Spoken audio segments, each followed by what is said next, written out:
Svätý Marek Asketik hovorí: nevyvážená kvalita našich myšlienok spôsobuje zmeny v našom stave.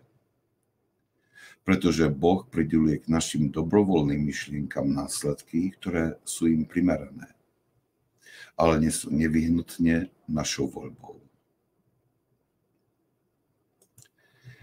Je bežné, že podceňujeme dôležitosť stráženia myšlienok.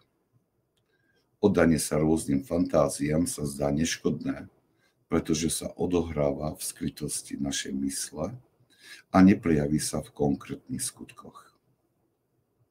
Svätý Marek Asketik však hovorí, že striedanie dobrých myšlienok a myšlienok poškvrnených pôsobením vášne neostáva bez zmeny v našom stave. Toto tvrdenie vychádza zo skúseností svätých asketikov, ktorí v tichu a samote zápasili o čistotu mysle a srdca. Stali sa expertmi na hnutia srdca a rozhodne nepodceňovali ich dôležitosť. Vypozorovali, že dobré a sväté myšlienky priťahujú milosť, kým ostatné spôsobujú následky primerané ich obsahu, aj keď neboli výsledkom rozhodnutia človeka. Teda následky, ktoré Boh pripisuje k našim dobrovoľným myšlienkam, majú dve podoby. Jedna spôsobuje radosť a druhá zármutok. Je to však zármutok, ktorý má viesť k uzdraveniu. Vzpierame sa byť vďační prejavu tejto Božej lásky. Len ťažko prijímame, že prichádza od Boha, ktorý je pre nás dokonalou láskou.